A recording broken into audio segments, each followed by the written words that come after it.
நம பார்வதி பதையே ஹர ஹர மகாதேவா. தெய்வத்தின் குரல் 2ஆம் பாகம் 259ஆம் பகுதி. ஜாதி முறை, ஐக்கிய சக்தி. சரி, இப்படி தனித்தனியாக ஜாதிகள் பிரிந்திருந்தால் மொத்த சமூகத்தில் கட்டுக்கோப்பு எப்படி இருக்கும் என்றால் அது சமூக கட்டுக்கோப்புடன் இருக்கத்தான் செய்தது. துவேஷத்தில் பிரிந்திருக்கிற இன்றை விட அன்றைக்கு தான் சமூக ஐக்கியம் இருந்தது. எப்படி இருந்தது என்றால் அத்தனை பேருக்கும் இருந்த பொதுவான மத உணர்ச்சியாலும் சாஸ்திர நம்பிக்கையாலும் தான். ஊருக்கே பொதுவாக, ஊருக்கே மத்தியமாக இருந்த ஆலயத்தால் தான். அத்தனை ஜனங்களும் ஈஸ்வர சன்னிதானத்தில் அரண்குடி மக்களாக ஒன்று சேர்ந்திருந்தார்கள். வழிபாடுகளில், உற்சவாதிகளில் அத்தனை ஜாதியாரும் கலந்து கொண்டார்கள். அவரவரும் ஒவ்வொரு விதத்தில் கைங்கரியம் செய்தார்கள்.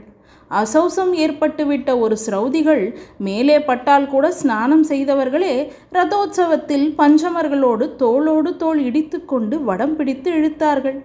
திரும்பி வீட்டுக்கு வந்ததும் ஸ்நானம் செய்யாமலேயே சாப்பிட்டார்கள். ஏனென்றால் சாஸ்திரத்தில் அப்படித்தான் சொல்லி இருக்கிறது. மனசில் துவேஷம் இல்லாமல் ஐக்கியமாயிருந்து தொழிலில் மட்டும் பிரிந்திருந்த காலம் அது. அப்போது ஜாதி முறையால் ஐக்கியம் இல்லாத இருந்ததாக கதை கட்டினாலும் வேத சாஸ்திர நம்பிக்கையும் கோவிலும் அன்றைக்கு சமூகத்தை நன்றாக ஐக்கியப்படுத்தியது. இப்போது ஐக்கியம் ஐக்கியம் என்று சொல்லிக்கொண்டே துவேஷ பிரச்சாரத்தால் ஜனங்களை பரஸ்பர சத்துருக்கள் மாதிரி பிரித்திருக்கிறது.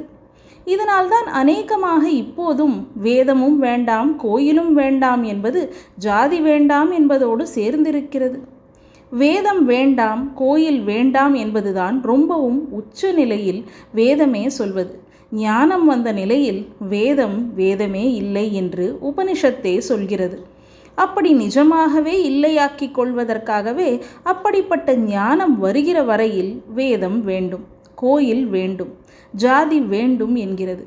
ஒரே அபேதமாகி விடுவதற்கே முதலில் இத்தனை பேதமும் வேண்டும் என்கிறது. இந்த லோக வாழ்க்கையை விட்டு விடுதலைக்கு ஓயாமல் பிரயாசப்படுகிறவனுக்கு முடிந்த முடிவில் எல்லாம் ஒன்றாகி விடுவதை வேதத்தில் சொல்லியிருக்கிறது. கிருஷ்ண பரமாத்மாவும் சொல்லியிருக்கிறார். முடிந்த முடிவில் காரியமே இல்லை. தஸ்ய காரியம் வித்யதே.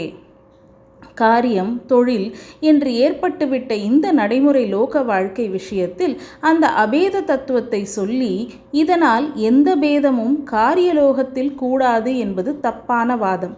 காரியலோகத்திலும் இந்த சமபாவனையானது நம் மனசில் அன்பு என்கிற ரூபத்தில் சகல ஜாதியிடமும் சகல பிராணிகளிடமும் கொஞ்சம் கூட ஏற்றத்தாழ்வில்லாமல் சமமாக நிறைந்து நிரம்பி இருக்க வேண்டும் என்றுதான் சாஸ்திரங்கள் சொல்கின்றன.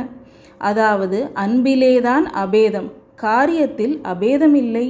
எல்லாம் ஒன்று என்கிற பாவனை, உள்ளுணர்ச்சி எப்போதும் இருக்க வேண்டும். அதனால் ஏற்படுகிற நிறைந்த பிரேமை இருக்க வேண்டும். ஆனால் காரியத்தில் வித்தியாசம் பார்க்கத்தான் வேண்டும் என்பதே சாஸ்திரங்களில் சொல்லியிருப்பது. லோக வாழ்க்கையில் இப்படி பேதப்படுத்தினால்தான் ஒழுங்கும் சீரான போக்கும் இருக்கும். அப்போதுதான் குழப்பமில்லாமல், மனக்கலக்கமில்லாமல் ஆத்ம சிந்தனையை வளர்த்து கொள்ள முடியும். லோக வாழ்க்கை பொய் என்பதை தெரிந்து கொள்வதற்காகவே இப்படி அதை ரொம்பவும் நிஜம் மாதிரி ஒழுங்குபடுத்தி தர வேண்டும் என்பதுதான் சனாதன தர்மத்தின் ஏற்பாடு. அதிலே 4 வர்ணம் என்று வைத்தது. இன்னும் கவடு விட்டு பிரிந்து கலந்து பல ஜாதிகளாயின. சப்தஸ்வரங்களே பல வகையாக சேர்ந்து 72 மேளகர்த்தா ராகங்களும் மற்ற கணக்கில்லாத ஜன்ய ராகங்களும் உண்டானது போல 4 வர்ணத்தாருக்கு ஆதாரமான தத்துவமே மேலும் பல ஜாதிகளாக பிரித்து கொடுத்தது. இவ்வளவு பிரிவுகளையும் அவற்றிற்குரிய தர்மங்களையும் பற்றி சம்பிரதாயங்கள் ஏற்பட்டிருக்கின்றன.